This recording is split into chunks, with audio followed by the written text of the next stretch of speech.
Bienvenidos a un nuevo programa de Prefacio. Bueno, primero les agradecemos por seguirnos y estar del otro lado de programa tras programa. Hoy vamos a hacer, tal como lo hicimos el programa anterior, un programa vinculado a la historia. Les recuerdo, el programa anterior recibíamos a Guillermo Cao, que nos hablaba del cruce de los Andes y de San Martín. Y hoy vamos a estar hablando, vamos a estar más o menos por esos tiempos hablando de historia, pero lo vamos a hacer en la voz de un amigo, que es amigo hace poquito, pero ya se convirtió en un amigo, que es Alberto Lettieri. Te doy la bienvenida, Alberto. Muchas gracias. Segunda vez en el estudio. Segunda vez en el estudio. Alberto escribió La batalla cultural y la mirada de la historia. Probablemente pocas frases describan tan bien la historia argentina como batalla cultural, ¿no?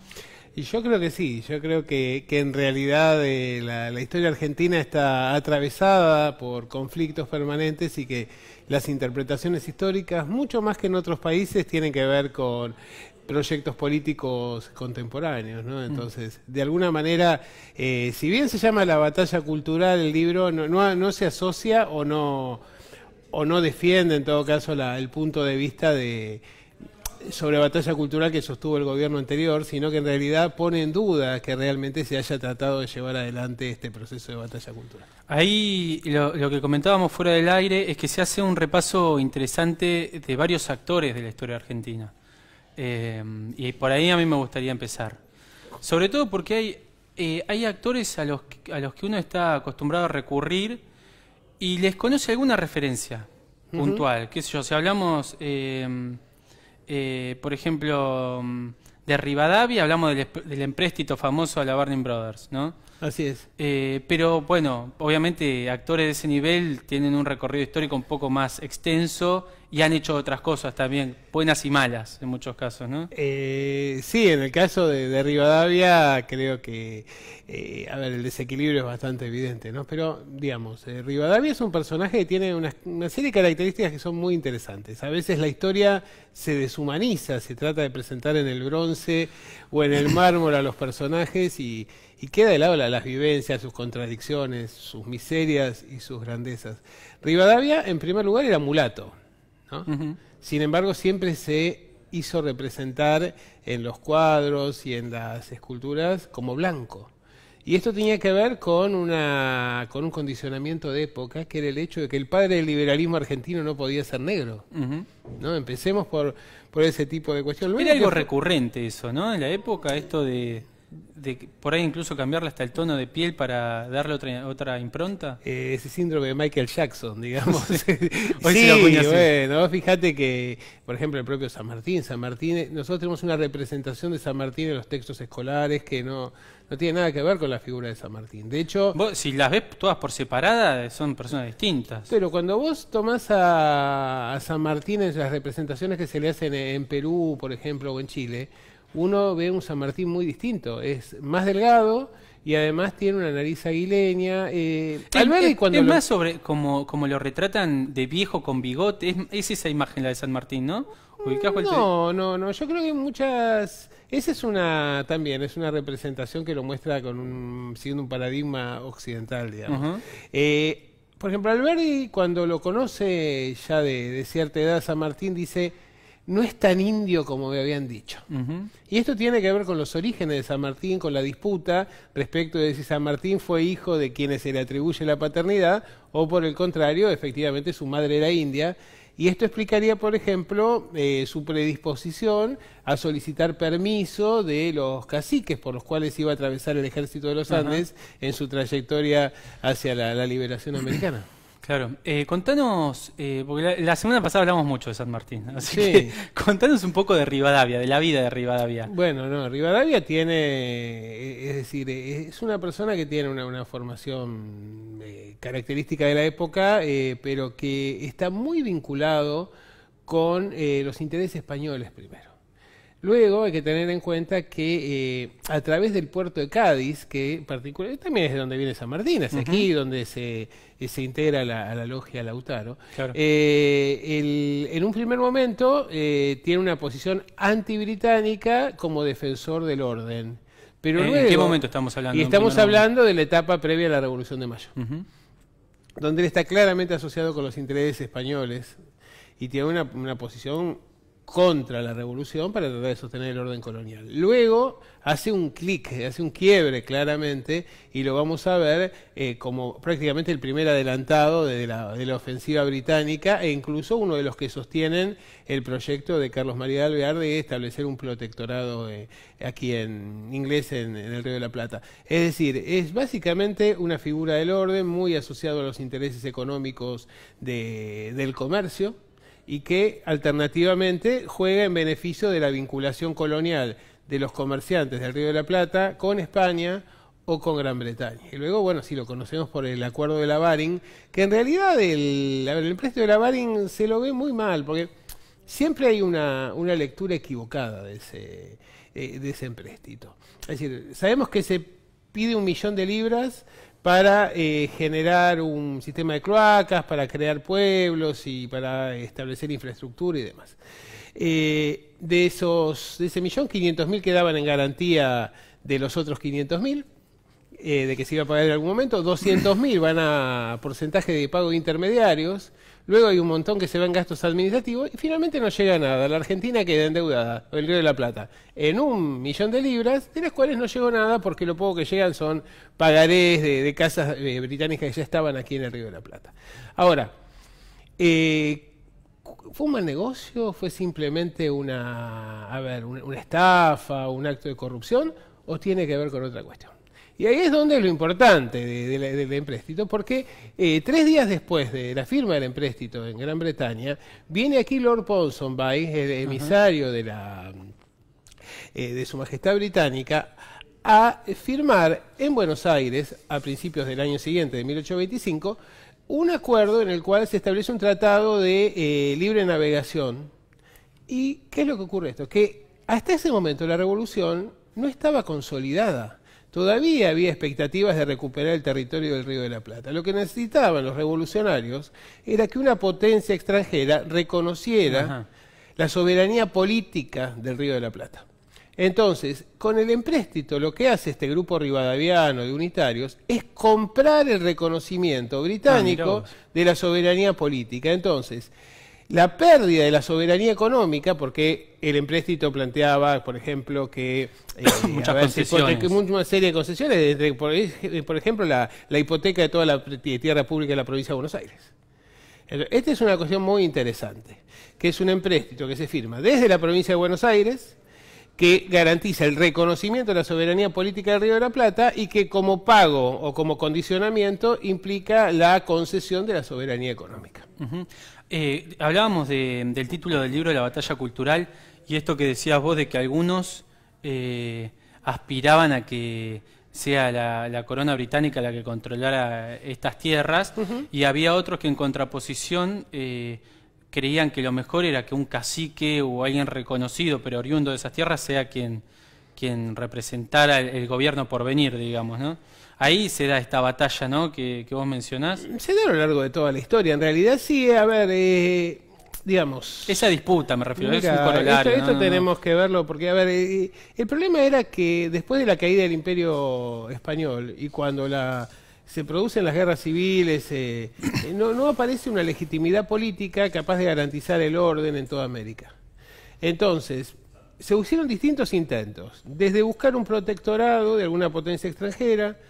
También se intentó, y esto es la solución que no consiguen llevar o concretar ni la Asamblea del año 13 ni tampoco el encuentro de Tucumán, que era el de conseguir que algún príncipe o miembro de alguna casa nobiliaria europea venga a establecerse aquí como monarca, porque la idea era una monarquía constitucional.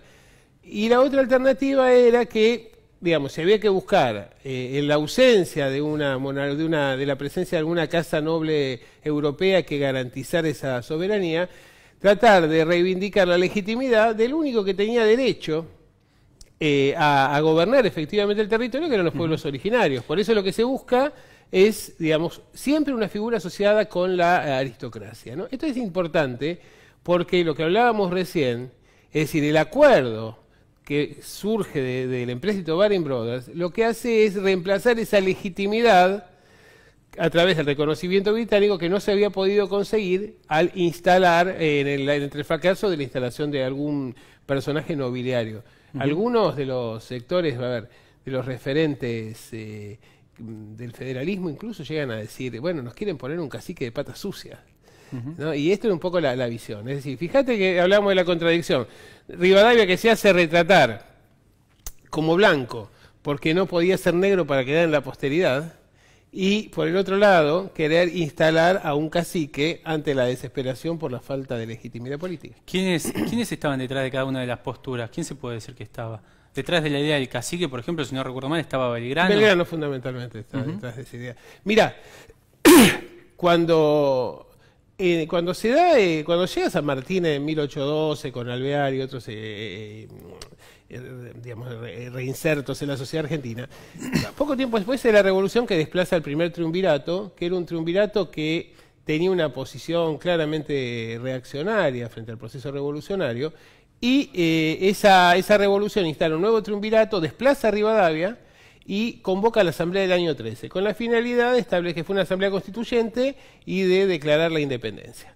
Ahora, el problema es que en ese momento Napoleón es derrotado en Europa y viene la contraofensiva de las potencias europeas por recuperar sus territorios en América. Claro. Entonces ahí se dan cuenta que no tienen espacio político como para sancionar la independencia territorial, y envían en los años sucesivos a Belgrano, a Zarratea y a Rivadavia a negociar con las distintas casas reinantes en Europa para ver si mandan un príncipe para establecer una monarquía constitucional. Finalmente, se advierte que España tiene la voluntad de recuperar militarmente el territorio. Para 1816 se había convocado un congreso. Belgrano llega sobre la fecha y les dice, bueno, fracasaron todas nuestras negociaciones. En Europa nos estamos encaminando hacia sistemas monárquicos, no hacia repúblicas. Necesitamos generar algún tipo de monarquía. Fracasamos en Europa, propongamos un cacique. Y finalmente en las negociaciones, vos fíjate que al principio no se define la forma de gobierno, se habla de independencia de España, pero no de soberanía política. No del resto de los países. Claro, eso se agrega 10 días después, el 19 de julio, pero simplemente se habla de independencia de España. No se define el espacio territorial sobre el cual se va a constituir la nueva organización política, se habla de Provincias Unidas de América del Sur. Es decir, básicamente se sanciona una independencia en términos muy poco concretos, sin definir la forma de gobierno y tampoco sin definir el territorio.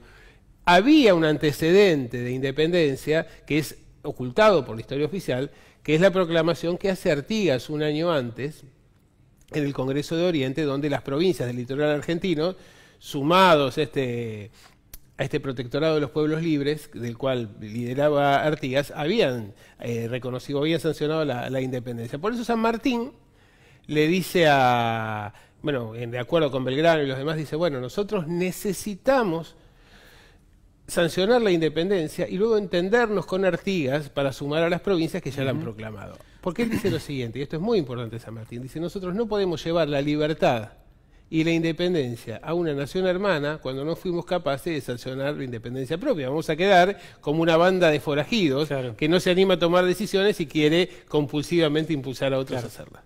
Claro. Recién lo nombrabas a una de las personas por las que yo te quería consultar, Artigas. Pero porque hubo una frase, espero no estar errando, ¿no? Porque, a ver. Hubo una frase que usa vos, que retratás de Artigas, que dice, soy un argentino nacido en la banda, no sé si usaba el nombre banda oriental, pero bueno, haciendo referencia a la actual nacido en la banda oriental. ¿No? Esa frase me pareció muy buena y que retrataba en alguna medida algo que le pasaba a muchos, que por ahí terminaban haciendo propia la causa de la independencia o, bueno, la causa de los... Bueno, ahí tenemos un tema que ha habido un desgranamiento del imperio español y naturalmente algunos, digamos, pseudohistoriadores dicen, que Cornelio Saavedra era boliviano porque había nacido en La Paz, lo cual es un absurdo. Ajá, claro. Pero evidentemente en el caso de Artigas tenés esa frase, es un testamento de Artigas donde él dice esto.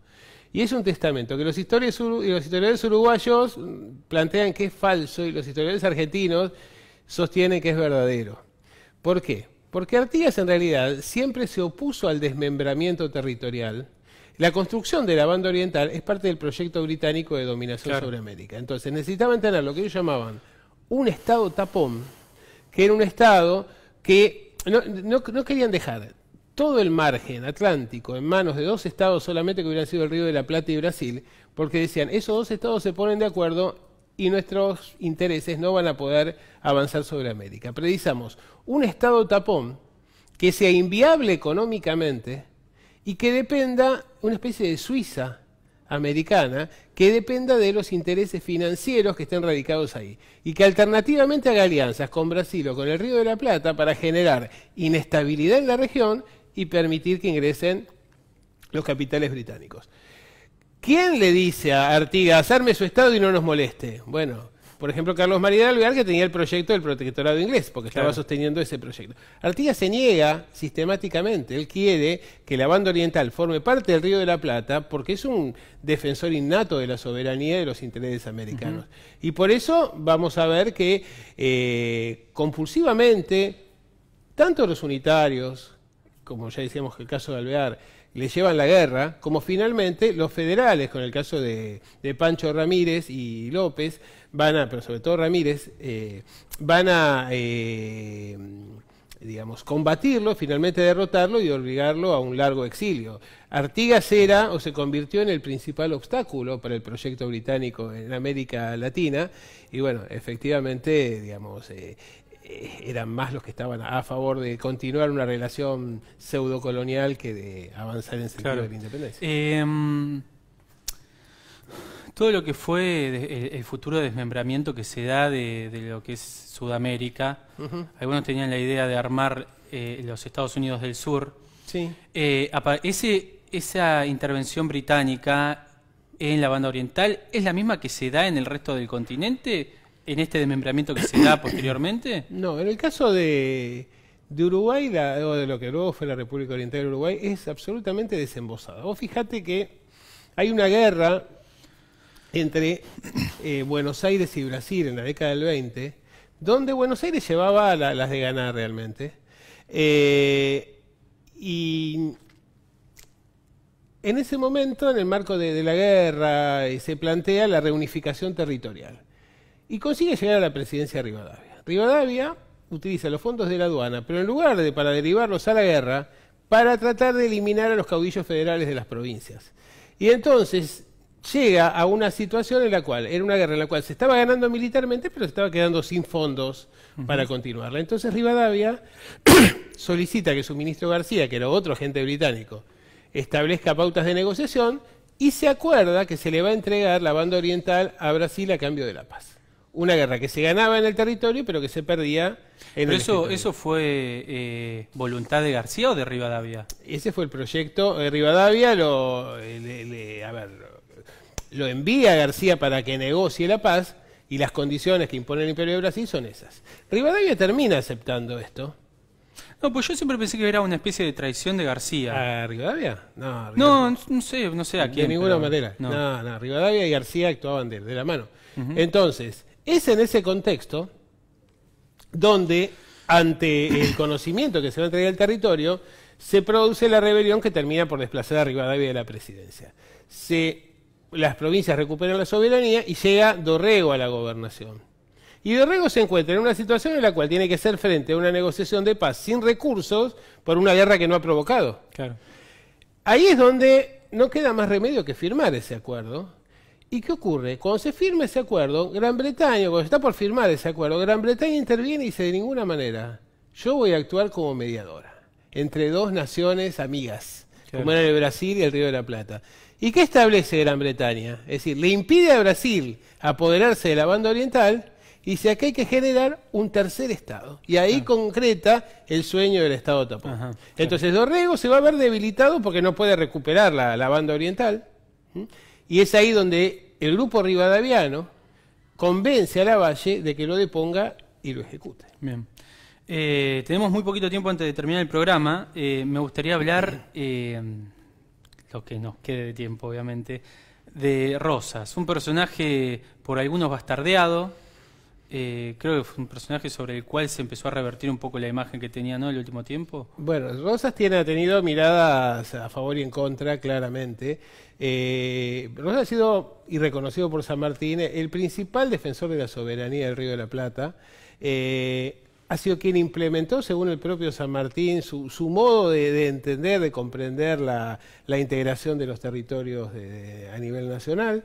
Fue defensor de la industria nacional a través de la Ley de Aduana de 1835. 2 veces le puso límite y venció y obligó a la rendición incondicional de las 2 principales potencias del mundo, como Francia Fue su y hecho, Gran Bretaña. su logro más destacado ese, Bueno, ¿no? también hubo una renovación, introdujo el cultivo de la ovina, la producción ovina en el Río de la Plata, garantizó el saneamiento de las finanzas, el orden interior, generó un sistema político institucionalizado como era la Confederación Argentina, realmente puso fin a las guerras civiles en la Argentina claramente, y bueno, finalmente fue objeto, lo que no se pudo hacer a través de las armas se hizo a través de la traición, ¿no? Siempre hubo, ya en Entre Ríos tuvo 12 episodios de este tipo en la primera mitad del siglo XIX. La primera fue la traición de Ramírez hacia Artigas y la segunda fue la de Urquiza frente a Rosas. Por eso, como ocurre luego con Lonardi respecto del general Perón, digamos, siempre para liquidar los proyectos populares se ha utilizado más bien la traición de algún participante del propio espacio, ya que los ataques desde afuera, desde el exterior, siempre fueron resistidos por los proyectos populares. Che, Alberto, para terminar, tema la vuelta de obligado. ¿Cómo fue la visión que se tuvo de este evento a lo largo de la historia? ¿Es algo que se reconoció también durante el último tiempo o es algo que casi habían dejado en el olvido, se puede decir, por la historia oficial, digamos, ¿no? Bueno, la historia oficial lo que pasa es que vos pensás que quienes atacaban en la vuelta de obligado, mientras que inglés y francés atacaban por vía acuática, por vía terrestre estaba el general Paz, que era un referente de los unitarios, que luego, digamos, es uno de los grandes referentes de Mitre, de la historia oficial.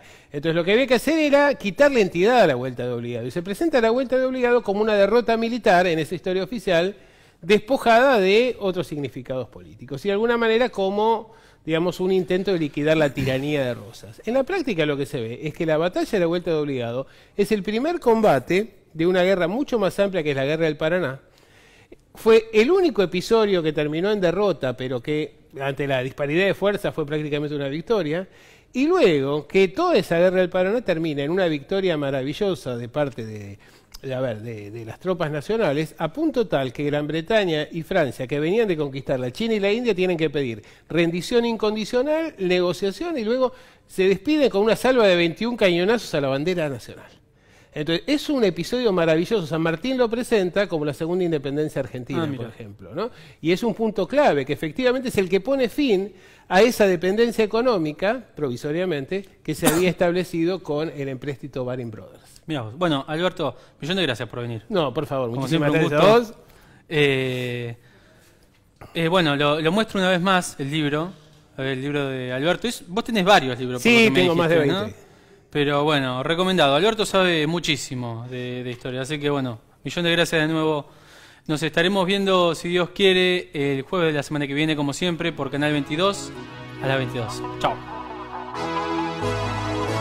Vive y deja